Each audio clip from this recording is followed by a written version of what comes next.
I'm going to try to turn this pile of little sticks and twigs into a fence, a post fence.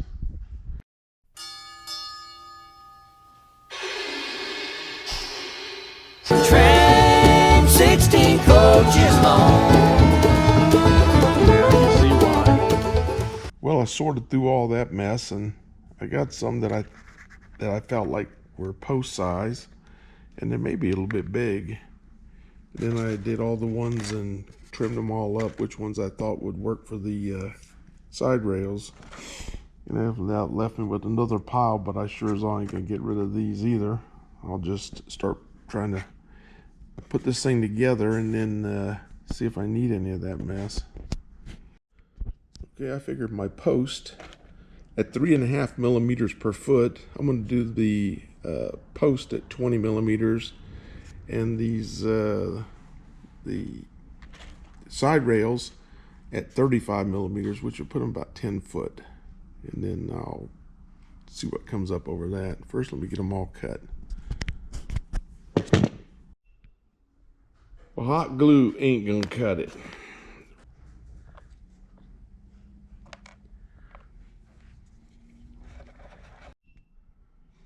Well, I gave up on trying to glue these things. Hot glue didn't work and super glue didn't work. So what I did was I took all the post and I put them all in. And that's 35 millimeters between them, where my little posts go between. And I'm gonna try, they look okay right like that. But I may try to put that same glue that I used on the trees, just to get the stuff to stick, and then I can hit it with a little bit of glue. I may try that if I want to put those cross members on there. A little glue to hold them in. Okay, all the posts are in, and they're all almost straight. Or kind of straight. Don't want it to look too perfect. But they all have hobby tack on the back side of them.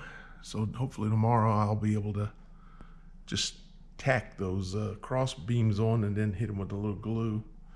Now I have my guardrail up.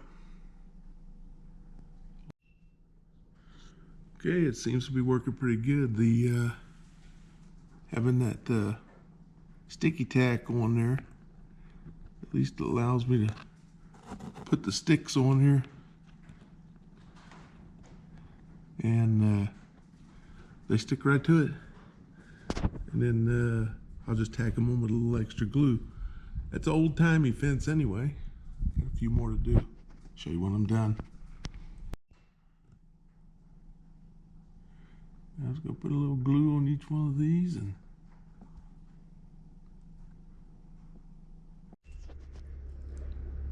well, this is the end result. Looks like a broken down and kind of picket fence. Doesn't look terrible. And the areas that I'll let sag down a little bit actually give it a better look when it,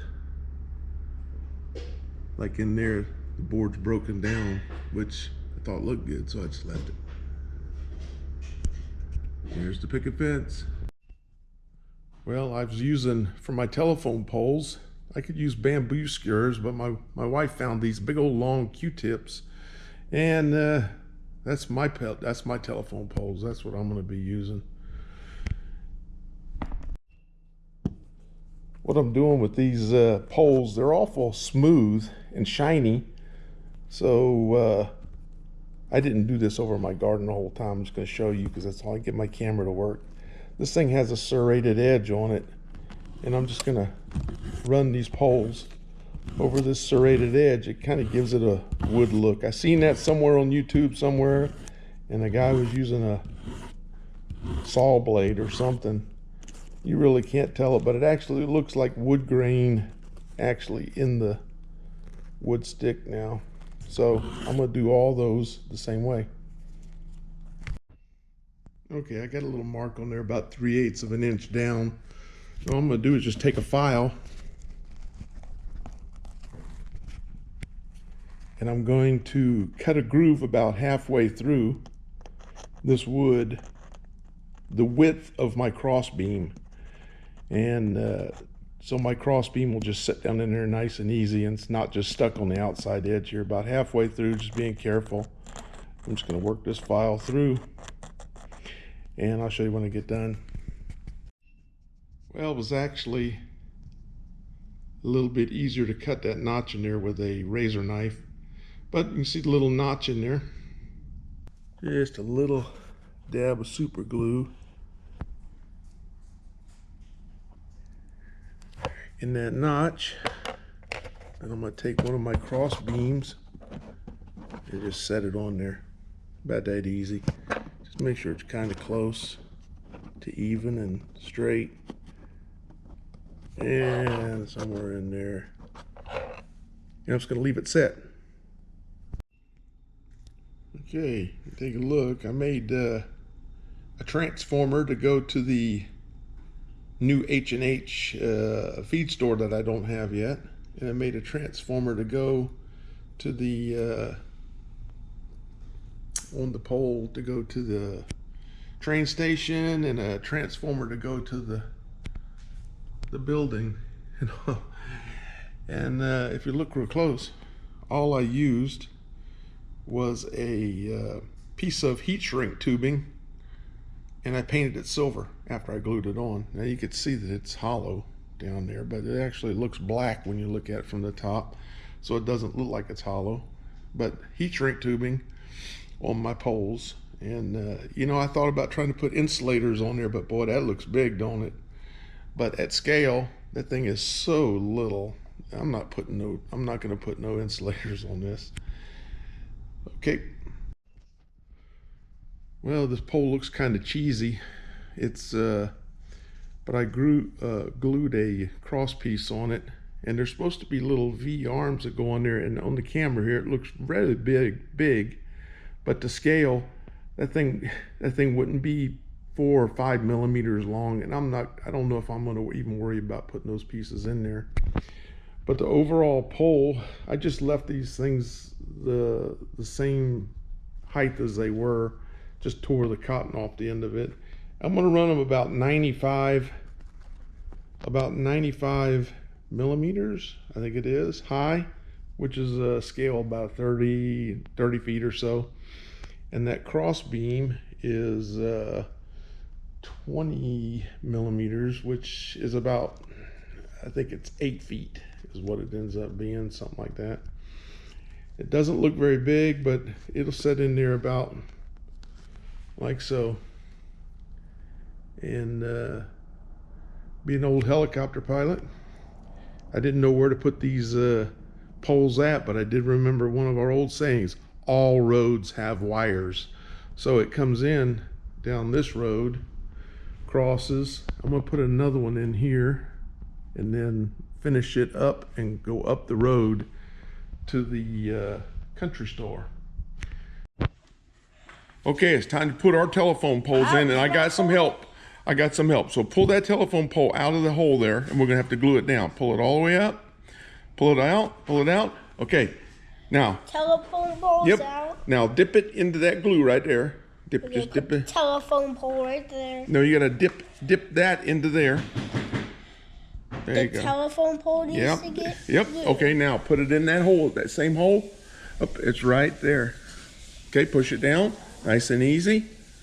There you go. Now we need to measure it. So we're gonna put that hold it right there. Just leave it there a second. Right there. Now, you see this? We're gonna put that at 90. There's a 9 on there. You see that 9? You see that 9 right there? Yeah. Okay, push it down. Can I hold the camera? Push it down until the top of that pole is at 95. Pull up a little bit, up a little bit, up, down a little bit, down a little bit, down, up, right there. Okay, we'll go. But then it doesn't look like a normal power line. Yeah, that's right, 95. No, it doesn't look like a normal power line. Yeah, it doesn't. You have to make it turn the right way you want it. Like right about there. That's 95. No. Okay. No, I like it to turn this way. No, it's got it because the wires come down the road and then they turn this way. Okay, let's grab the next one. Grab that one out. But where's the wire? But where are those wires? Don't put wires on it yet. Here we go. Pull that power. Pull that power. That has a transformer on it. Okay, you see the hole down there? Yeah, it has dust on it. That's all right. Stick it down in the glue. Okay, now stick it down into their hole. You have to go back into your hole, dude. Yep, and I'll help you push it in there. Okay, and then we got to get it at the right level, which is 95. You see that 9 and 5 on there? 9, 5. So I'll push it down a little bit. About there it is. That's about 95. Okay, now it's lined up. Does the wires go this way? I can't reach the others. Yep. Okay, we're gonna have to carry me there. Oh yeah, I'm gonna carry you. You got the power lines in, huh, dude? Yes. Yes. You got all the power lines in, and they're all set at what? 90? 90. 95 95. millimeters. Okay, and they're all set, and I think we're gonna be good. Next, we got to get the power hooked up to our houses, don't we? Yes. But I want to get the train set up. Yeah, but we're gonna play trains first, and we'll do that later, okay?